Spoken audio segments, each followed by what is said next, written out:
اللہ تعالیٰ قرآن پاک میں فرماتا ہے، جو اللہ پر توکل کرتے ہیں اللہ انہیں وہاں سے عطا کرتا ہے جہاں سے انہوں نے کبھی گمان بھی نہیں کیا۔ حالات کتنے ہی مشکل کیوں نہ ہو جائیں، فیصلے تمہارے اختیار سے کتنے ہی باہر کیوں نہ چلے جائیں، لیکن ہمیشہ یاد رکھنا کہ تمہارے اللہ نے سب سنبھال رکھا ہے اور اس نے ہمیشہ ایسے ہی سب سنبھالے رکھنا ہے، تمہیں بھی اور تمہارے معاملات کو بھی۔ اللہ نے تمہیں کبھی بھی اکیلا نہیں چھوڑنا۔ اتنے یقین کے بعد اللہ نے تمہیں مایوس واپس نہیں لوٹا دینا۔ بہت کچھ ہے جو تمہارے انتظار میں ہے، بہت کچھ ہے جو اللہ نے آخر میں بدل دینا ہے، بہت کچھ ہے جو تمہیں ملنا ابھی باقی ہے، بہت کچھ ہے جو مکمل ہو جانا ہے اور تم نے دیکھتے رہ جانا ہے۔ ابھی تو تمہیں اس توکل کا اجر ملنا ہے جو تم نے نا امیدی کی ہر حد کو توڑ کر کیا ہے، صرف اپنے اللہ کے لیے۔ سورہ آل عمران میں اللہ تعالیٰ فرماتا ہے، اور اللہ ہمیں کافی ہے اور وہی بہترین کارساز ہے۔ دنیا تو تمہیں ہمیشہ ڈرائے گی، کبھی دعاؤں کے رد ہو جانے سے، کبھی عبادتوں کے ضائع ہو جانے سے، لیکن یہ تو اللہ جانتا ہے کہ کس کو کیا دینا ہے، اور یہ اختیار بھی صرف اللہ کے پاس ہے کہ کیسے ناممکن کو ممکن بنانا ہے۔ تو صرف اسی سے ڈرنا چاہیے جس سے ڈرنے کا حق ہے، اور وہ ڈر صرف اللہ سے ہونا چاہیے، وہ ڈر صرف اللہ کا ہونا چاہیے۔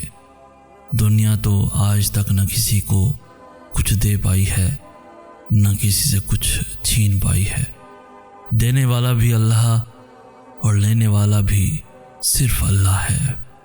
ہم اکثر لوگوں کی باتوں سے ڈر جاتے ہیں جب ہم بہت لمبے عرصے سے کوئی ایک خاص دعا مانگ رہے ہوتے ہیں، لیکن وہ اب تک قبول نہیں ہوئی ہوتی، اور کوئی شخص آ کر ہم سے کہہ دیتا ہے کہ یہ دعا تو کبھی بھی قبول نہیں ہونے والی، اور تب ہم ٹوٹ جاتے ہیں، کیونکہ تب نہ ہمارے پاس اللہ کا کوئی اشارہ آیا ہوتا ہے اور نہ ہی کوئی راستہ نظر میں بنا ہوتا ہے، اور تب ہم بھی یہی سوچتے ہیں کہ شاید وہ شخص ٹھیک ہے۔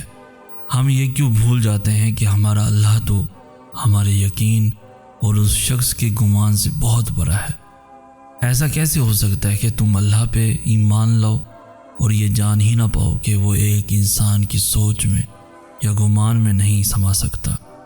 وہ تو بڑا وسیع ہے، وہ تو سب کچھ کر سکتا ہے۔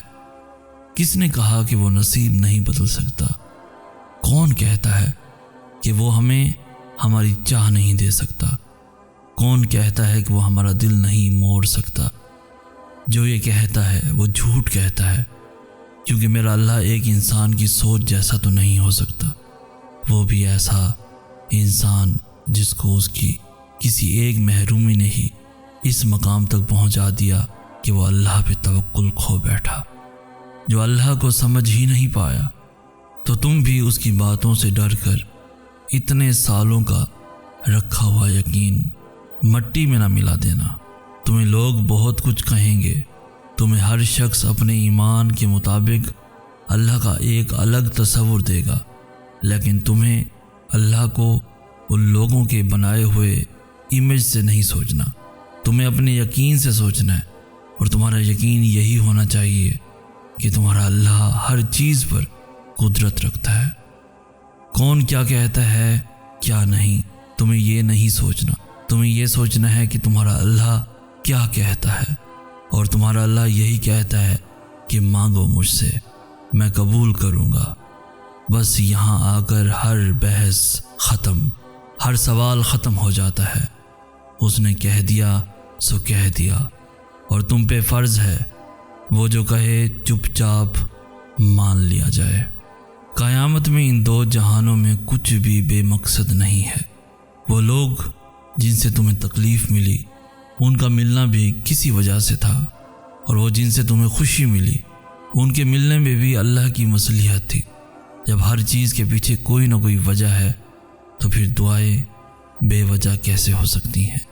اچھائی ہمیشہ اللہ کی طرف سے ہوتی ہے اور برائی ہمیشہ شیطان کی طرف سے۔ تو پھر سوچو وہ چیز